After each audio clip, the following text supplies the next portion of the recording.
Assalamu alaikum. Welcome to this special transmission on the US elections. Democrat nominee Joe Biden seems to be leading the elections in the United States, although with thin margin. And these elections in the United States are interesting in a way that there are no new trends. But at the same time, there are trends that are emerging that have been there. Racism, for that matter, has been playing a key role in these elections. Black Lives Matter, COVID-19, the pandemic issue, the way it has posed challenge to the Trump administration. These are one of the major issues that Trump administration faced in these elections and prior to these elections. Also, security is a big issue in these elections, interestingly. The rise of militia, the right-wing parties for that matter, and interestingly, the militia in Michigan that has been talk of the town. Last month, there were 10 people were arrested from Michigan who were planning a plot to kidnap the Michigan governor and arrested by FBI. So a lot of journalists who have been covering this election in the United States have been wearing bulletproof jackets, and we also saw plywood boards being used by the businesses, by the shops in Washington for that matter, in New York and other states in the United States. So these are the new trends that we'll be talking about today in our special transmission. At the same time, we'll be discussing about the future of Pakistan-US relations, United States foreign policy, United States foreign policy regarding Afghanistan and Pakistan. That is the main concern for Pakistan. United States' longest war in Afghanistan, 19-year-long war, hasn't ended yet. The talks continue, the intra-Afghan talks, but still the future is not that clear. The outcome of these intra-Afghan talks is not that clear. While we see the elections are going on in the US, we see that Afghanistan has plunged into chaos, massive violence going on still in Afghanistan. President Trump pulled out troops from Syria and Afghanistan. That was, I think, a major decision taken by the Trump administration. And many people think that the military establishment back in Washington at the Pentagon wasn't happy with this decision. President Obama, the former president, US president, couldn't take this decision, although many people think that he wanted to, but Trump took the decision. Many senior generals like James Mattis weren't happy with the decision and they resigned. Anyways, Trump administration pulled out troops from Syria, and they are also pulling out troops from Afghanistan. The new trends in foreign policy, US foreign policy, are that the new alliances that we see in the Middle East, Israel, UAE, Israel, Kuwait, and other countries in the Middle East that might follow the suit. This is very interesting. Many people think that probably US has been outsourcing its foreign policy regarding Middle East to Israel, at the same time focusing more on China and pulling out troops from the conflict-ridden areas. What would be the foreign policy if there is a new government, let's say Joe Biden in Washington, in White House? What would be the situation? How would the things would turn out for Pakistan and the United States in the future? We'll be discussing about this, and as well, of course, about the internal political dynamics in the United States. We are joined by our special guest in the studios. Our first guest is Amara Durrani, renowned expert on Pakistan's foreign policy and Pakistan-US relations. Welcome to the show, Amara.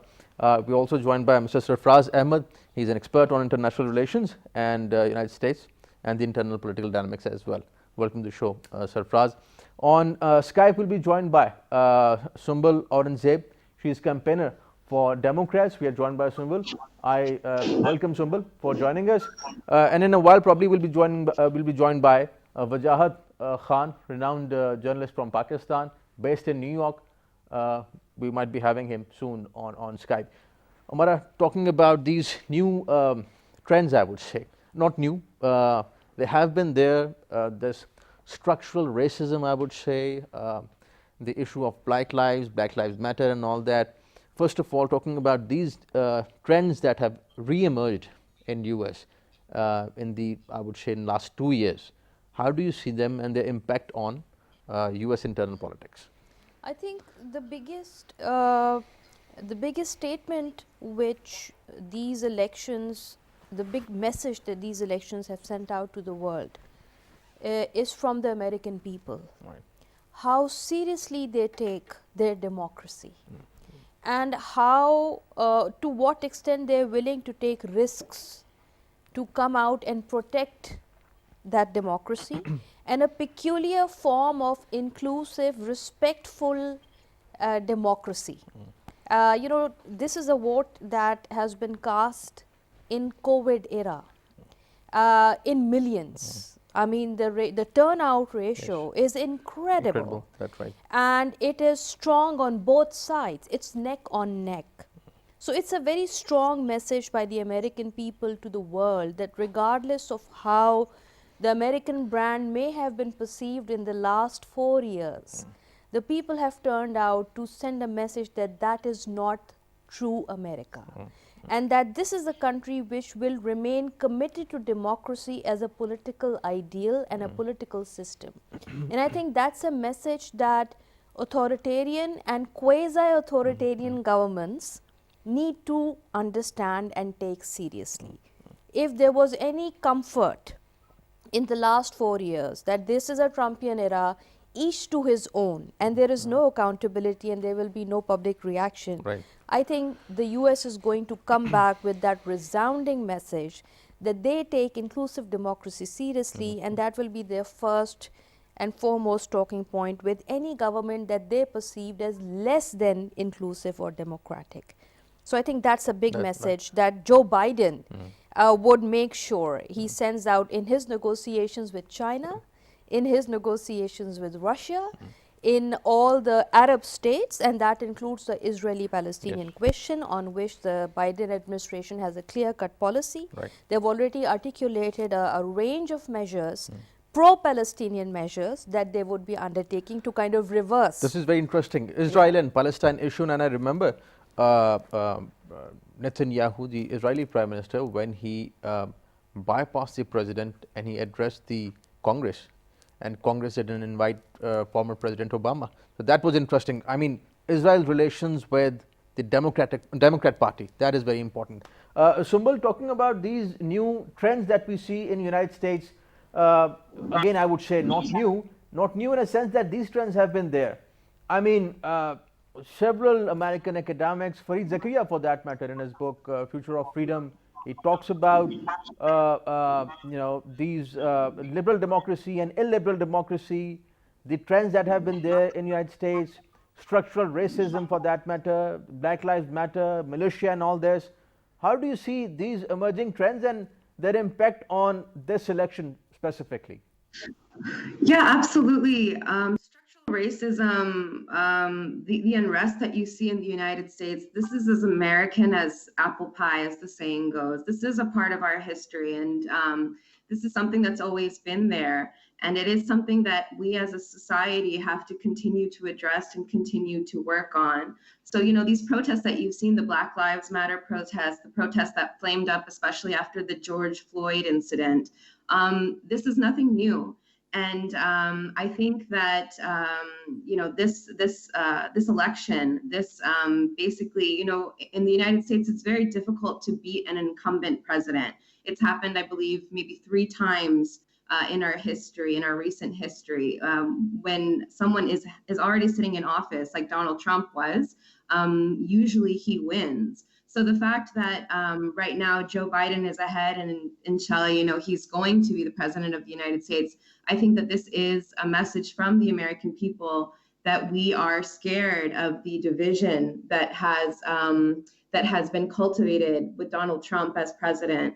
And we're scared of the racial tensions and everything that's been inflamed. Yes, it's always existed, but this man has made it worse. And so our hope is that we move forward and we try and make some amends and start addressing structural racism, addressing all of these issues that exist in the United States. And it's nothing that can happen right away. Obviously, it's going to take time. Of course, this is going to take time, Sumbul. We are joined by Wajahat Khan, a renowned journalist based in New York. Welcome to the show, Wajahat. Thanks, Taimur. Good to be on. I'm just following you on Twitter. Fantastic. Thank you. Right. Thank you so much. And talking about the situation in United States, Sumbul just mentioned that President Trump has cultivated these divisions. But as you know, these divisions and these schisms have been there in the American society for a long time now. I mean, racism isn't new to US, and Black Lives Matter, for that matter, KKK, these things have been there. Probably many people can say this, that Trump just managed to magnify these divisions that were there. What is your take on this? Yeah, good question. And in the context of the election, an important question. So they're calling this the 50-50 nation now, because it's neatly divided up. Every country has its divides, its partisan movements. But in this country, it really has boiled down to, and looking at the election results, not just the partisanship between the two systems, but you also feel it in other areas. You feel it in the media. For example, if you are a watcher of Fox, then there's a tendency for you to just hate the other media channels. That's not how things work. If you are a Trump supporter, then you probably don't think much of the other side, and vice versa, by the way. And so what's been interesting this time is, even though we don't have clarity on the result of what's really happening in this election, and it's probably going to go to Biden, and then it's probably going to get messy legally, very messy legally. But I think the ruptures in this society are quite clear, quite evident for everyone to see. This is a divided society. And for someone, I was educated here in college and grad school. Again, I'm living here. I'm in and out of America. I have never seen this country so divvied up, as they say, so split about almost every issue. And as a journalist, one has to be extra mindful, extra careful, because when you are writing, or speaking, or broadcasting, you have to be extra mindful. But despite of that, the divides are quite clear. At this time, it's interesting to see how both candidates are navigating through this divide. Vice President Biden has been saying this for a while. I think it's one of the most interesting messages in his campaign, and now in the post-campaign presidential mode, that I'm not going to be a president of the red states, I'm not going to be the president of the blue states, I'm going to be the president of these United States. So that's a very interesting message, which he's been trying to push forward. However, President Trump has not said anything along those lines, and has in fact powered up and continues to power up and fire up what is famously called the base, white America, heartland America, 40-45% of America, if you look at the math. So that's something which, even if we play this out, okay, if we are going to war game through this and say, all right, let's try to see where things are going. Biden's probably going to get Pennsylvania by later today. Trump's probably going to go to court. The courts are probably going to throw this out, right? And there might be a rally here or a protest there, but this is the world's most organized, law-abiding country, and things are going to be fine, and we're going to have a new president by January, okay? So if we war game this, that's going to happen. But you know what's happened is that the conservatives now have an interesting playbook. They have an interesting recipe. They have a list of ingredients which they can use. Any candidate tomorrow, whether he's running for a mayor's office or a governor's office or a senator's office or the president's office, tomorrow knows what to say, what to do. Ban the Muslims, support white supremacist organizations, keep on harping out about Washington being run by the establishment. So all of a sudden, what President Trump has done, interestingly, is use social media and mainstream media to fire up the base in a way where it's never been done before. That's right. That's right. That is and something which is interesting to watch, and it's something which frankly personally scares me. That's what I think. But anyways, I've got to go and follow the results now. Thank you for having me on your show and listening to my thoughts this morning. Thank you. Thank you for joining us, Wajahat. That was Wajahat Khan from New York. Sarfraz, talking about these things, the new trends we just talked about, but President Trump has been pretty, I would say, experimental. Some people would call him daring, in a sense that shifting the U.S. embassy from Tel Aviv to other parts of Palestine. The diplomacy in Middle East, for that matter, UAE and Israel relations, Kuwait and Israel relations, pulling out troops, as I just mentioned earlier, from Syria and Afghanistan, specifically focusing on China. These decisions weren't easy, I would say, and they wouldn't have been easy for any US president. But since President Trump promised these things in his campaign, he did it. What do you think about the foreign policy of Trump administration? You're absolutely right that his foreign policy vis-a-vis Middle East, it was quite, as you said, daring, and it was quite bold. And his one of the most important decision of shifting the Israeli embassy from one place to the East Jerusalem, and it was quite daring, and it was quite interesting move. And interestingly, if you try to look at the Biden's position on this policy, he called this policy as a controversial policy, that he considered that President Trump should not be taking this way, the US mission to the Tel Aviv. But at the same time, he also mentioned that because this is now being done, and it's done, and I will not take the American US mission back to the status quo. Right.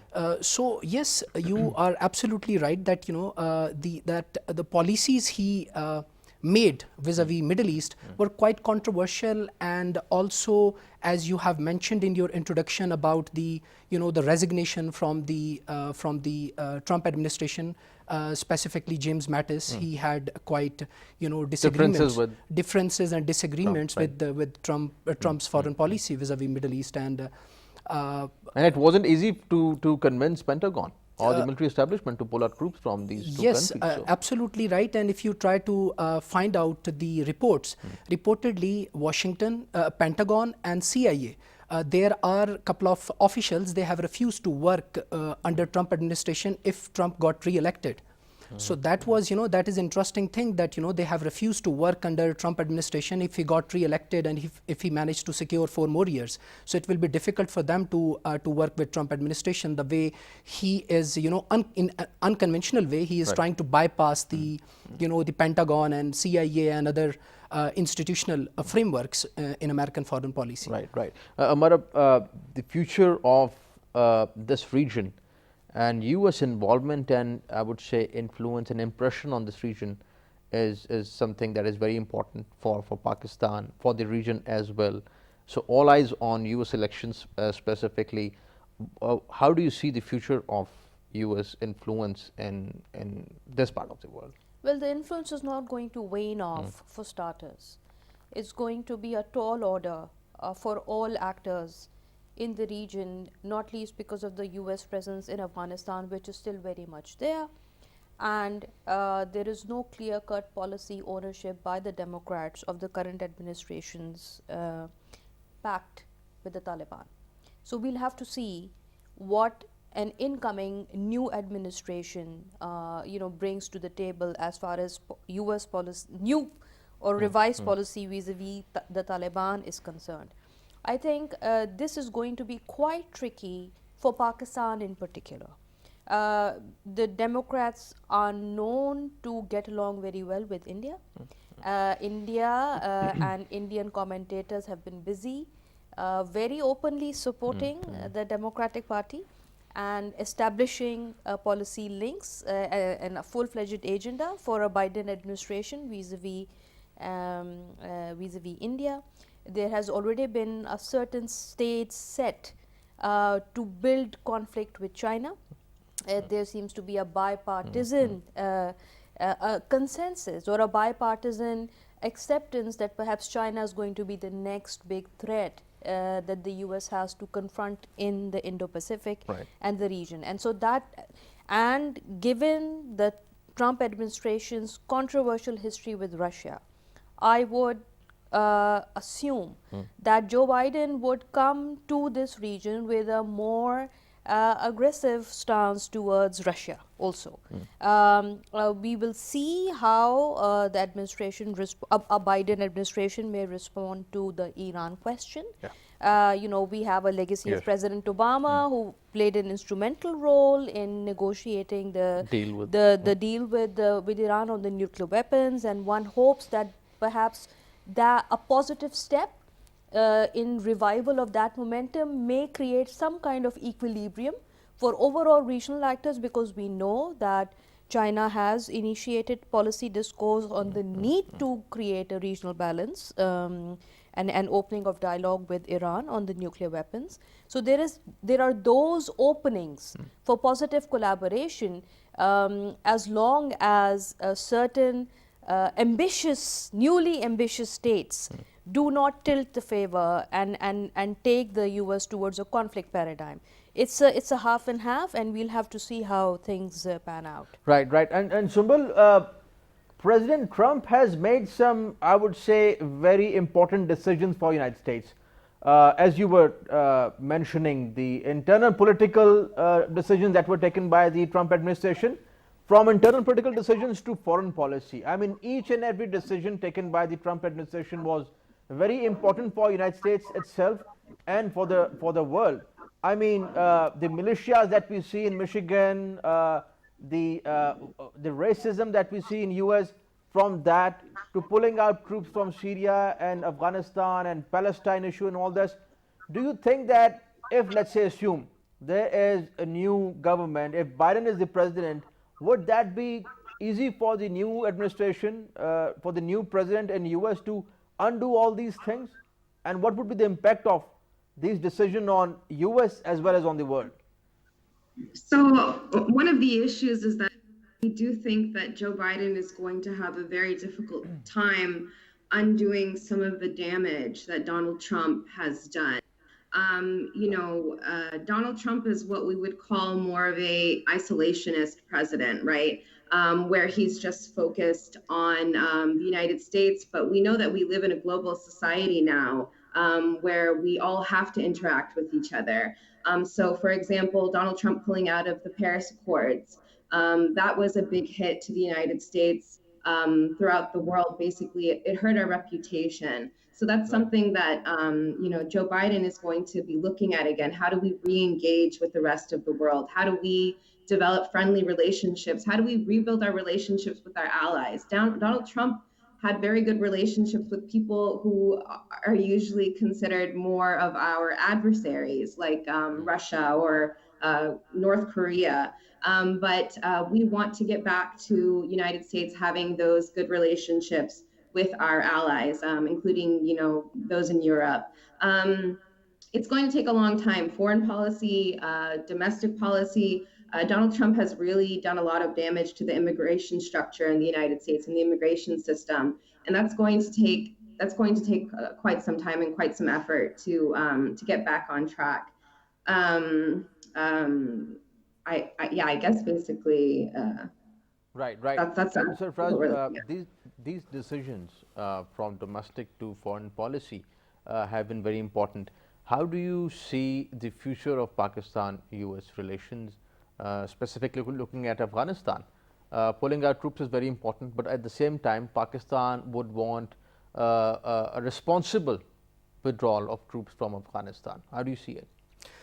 First of all, we need to understand that Biden is going to embrace the Obama's policies and Obama's vision, and he's going to continue the Obama's policy vis-a-vis Middle East is concerned and South Asia is concerned.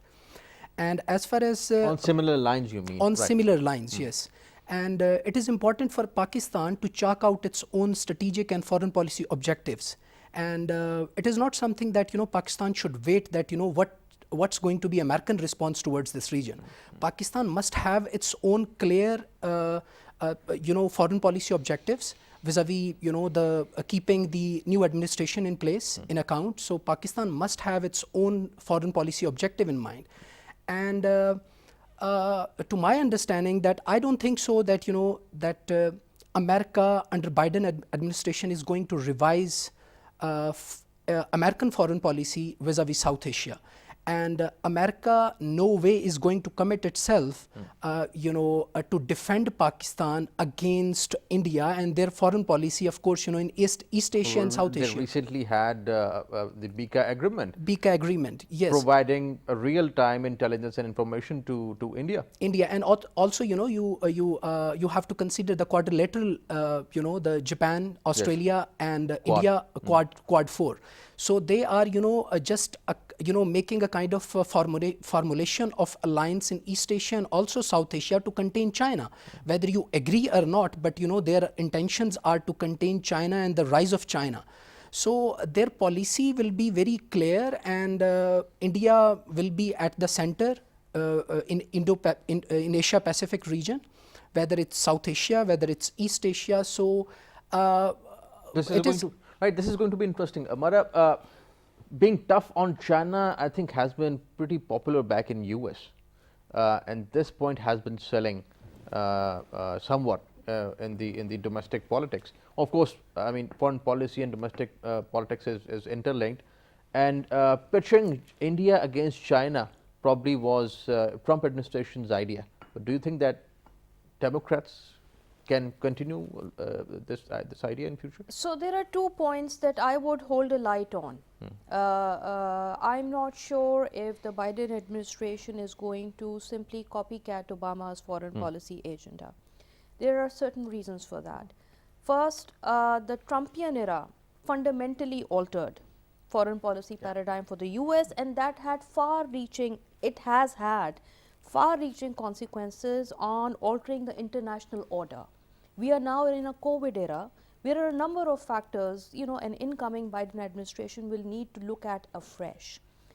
Do not forget that even within the Democratic camp, post-Obama, there was a lot of criticism of what Obama ought to have done and he did not, or what he shouldn't have done within the Democratic camp. And I think the incoming Democrat camp has a number of lessons learned that it may want to prevent. In addition to that, I think Joe Biden would also want to have his own presidential legacy. How would he want to pitch himself as the president? Not as a carbon image of Obama, but how would Joe Biden restructure American foreign policy? What would be the lessons that Exactly. So I think on China, we may see a certain cautionary approach. This is not least because despite the overall picture that we get in the American media of being an anti-China crescendo, that is not the case. There are a number of policy circles in Washington, D.C. right now, very credible senior level policy voices who have been coming up with alternative paradigms for China's engagement, not least because of trade issues and trade interests. There is a very strong caution from very credible voices in Washington, D.C. that the paradigm of conflict perhaps may not be completely beneficial for U.S. interests, and the U.S. needs to have a more nuanced strategy and perhaps also a more balanced approach in South Asia as opposed to blindly following a partisan, divisive approach in the region. So my sense is that I would see a certain nuance. I would expect a nuance in Joe Biden's approach towards the region of Asia. Right. Very interesting. And Sumbul, of course, there were some things that led to, after Obama, which led to Trump administration's rule, I would say, and Trump in the White House. What are the lessons that Democrats have learned in last couple of years? What specifically do you think that Democrats have been focusing on? Well, I think that Donald Trump's presidency and Hillary Clinton's initial loss, it's caused Democrats to have to do a lot of introspection as to what's going on. And I think one of the issues that we're dealing with is that for some reason, and Donald Trump helped amplify this. This is basically, he hammered this idea. For some reason, a lot of the American public thinks that the Democrats represent the elite and not the regular people, which is very odd because Democratic policy tends to uplift lower income families and middle class families. The Democratic Party actually has policies which help people who are not wealthy move up.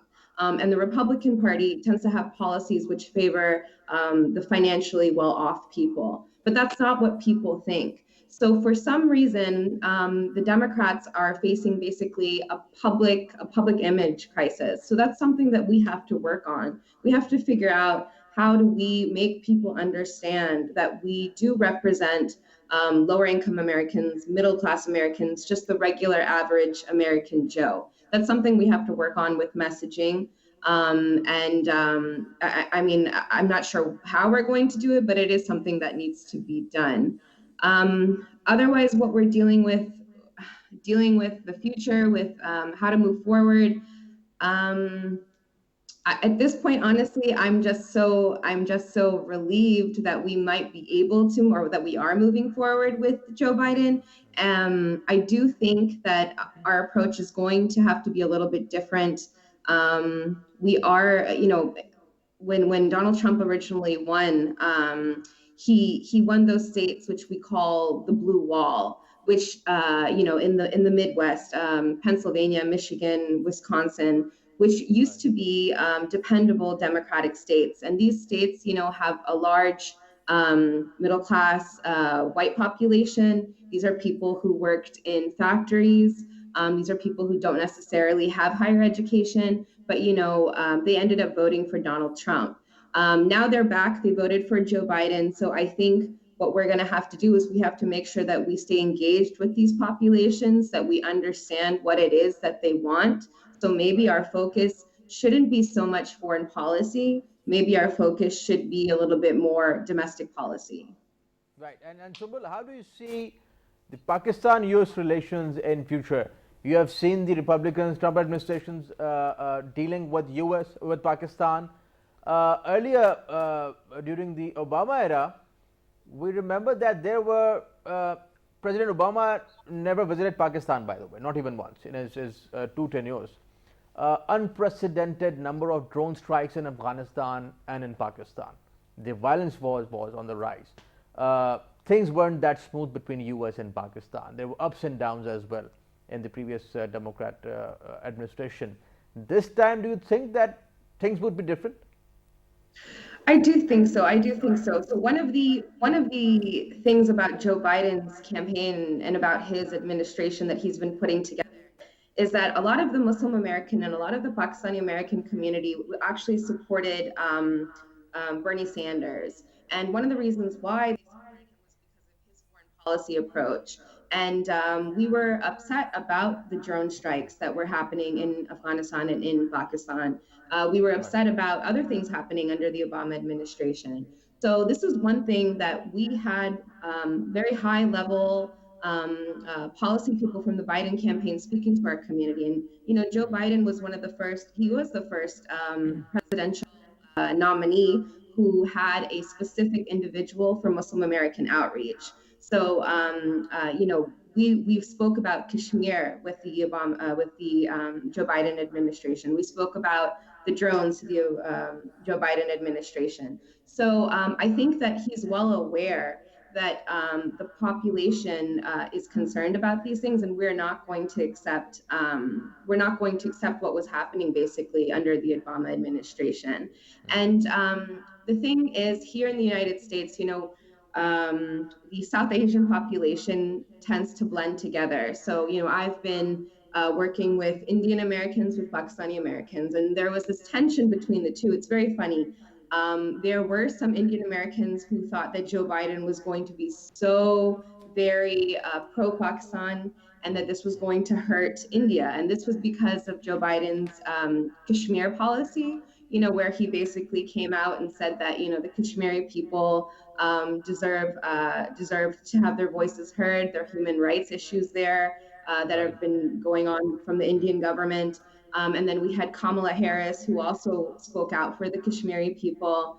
And then there was, Joe Biden did, I'm not sure when, I guess it was during the Obama administration, Joe Biden helped pass, I believe it was a 1.5 billion non-military aid package to Pakistan. So I think that the Pakistani people should feel optimistic. We're hoping for a much more nuanced foreign policy approach to Pakistan. When it comes to Afghanistan, I think that any troop withdrawal, anything like that, I think it is going to be handled responsibly for sure. Right. Amara, so how is Pakistan looking at the situation? I mean, our government, Pakistani government, new government in Washington probably, let's see, or Trump, whoever. But it seems Joe Biden, since we see that he's leading, Pakistan's stance on new government and the issues that we have, between Pakistan and US and the future of Pakistan and US. What is the perspective from the Pakistani side? Well, the Pakistani Foreign Office has already issued a very clear and very smart statement as to proclaiming its clear intention that they would be looking forward to working with whichever administration comes to power. So that's a very clear, nuanced, balanced, smart approach, and it demonstrates the realism, the pragmatism, the new pragmatism that the Pakistani foreign policy is now beginning to reflect in vis-a-vis Afghanistan, vis-a-vis our regional integration with China, Russia, Iran, balancing the act between Saudi Arabia and Iran. That's a pragmatic foreign policy and a much multilateral located foreign policy. I mean, that one of the best things that has happened for Pakistan in the last couple of years is how much we have aligned ourselves to multilateral global agenda on climate change, on COVID, and rapidly on other changing issues. dynamics, So that's a pragmatic and cautious approach which protects your national interest. And I think Pakistan is not going to shy away by articulating those national interests to whichever administration is going to come. If the Pakistani government can effectively deal with the Trump administration, I am quite confident that it will also be able to deal with a Biden administration, because our policy remains consistent on the fundamentals that are at play right now, whether it's China, whether it's India, whether it's Afghanistan, whether it's the overall global agenda. Our own policy parameters have been set, and they've been set with quite a degree of independence, in the last few years. And I think it will be difficult for any new administration to force Pakistan to alter those fundamental parameters that we have set with hard work. That would not be, I don't think any incumbent administration would want to risk that kind of gamble. Very interesting. So, very briefly, Amar rightly mentioned the changing regional dynamics, and they are changing rapidly in Middle East, that we were just talking about, and in Afghanistan for that matter. So I think Pakistan also has a regional security approach. We are collaborating with China, with Russia for that matter, with Afghanistan, Iran for that matter, because we want peace and stability in Afghanistan. Also at the same time keeping balance between US and China, Iran and Saudi Arabia, closely looking at the security situation in Afghanistan. How do you think that Pakistan would adjust to the changes that are taking place regionally and internationally? Before I comment on this question, I would like to add something substantive into whatever Amara said. Given the past experience of Biden working with the past governments of Pakistan, so it is a very a very positive thing that he has been working in last 3 decades, and he also has served as the chairman of Senate's Foreign Relations Committee, and he has made also a couple of visits to Pakistan. So he totally understands the political culture and state structure, and especially the how the political dynamics works in Pakistan. So Pakistan attaching much importance to Pakistan as compared to other countries in the region. Exactly. So you mentioned that Obama did not visit Pakistan. Yes, but matter of fact that Biden has made couple of visits to Pakistan, and he also has has a past experience of working with different Pakistani governments. So that is very important, and that is also a plus point which Pakistan can use to its own advantage under his administration. And as far as security and Changing regional dynamics, regional right. dynamics is concerned, yes, you're very right that, you know, not just the balance, but Pakistan has to maintain and achieve a positive balance, positive balance between Iran and Saudi Arabia, and also between Russia, China, and America. So, you know, okay, if we don't call it like Cold War, but it is a revised competition, a power struggle between United States of America and China and Russia also. So Pakistan has to be very cautious and extremely cautious, and Pakistan has to achieve a positive balance between China and America, because, you know, what has happened in the past, that, you know, Pakistan was being very careless, you know, being played between America and Soviet Russia, and Pakistan had paid a massive price. So this time Pakistan, of course, you know, and I'm sure that, you know, the Foreign Office of Pakistan is considering all the factors and the elements, and they will definitely pursue whatever policies, you know, by keeping Pakistan's interest in view. Right, so that right, is very certainly. important. A positive balance is very important. Very important, right, right. Thank you so much for joining us. Sumbul, thank you for your time. Pleasure having you on the show. Thank you for joining us. Thank you so much. Thank you, Amara. Pleasure having you on the show. Thank you for your time. Thank you for joining us. Thank you, Sarfraz. Thank you for joining us. That's all from today's transmission. See you next time. Khuda Hafiz.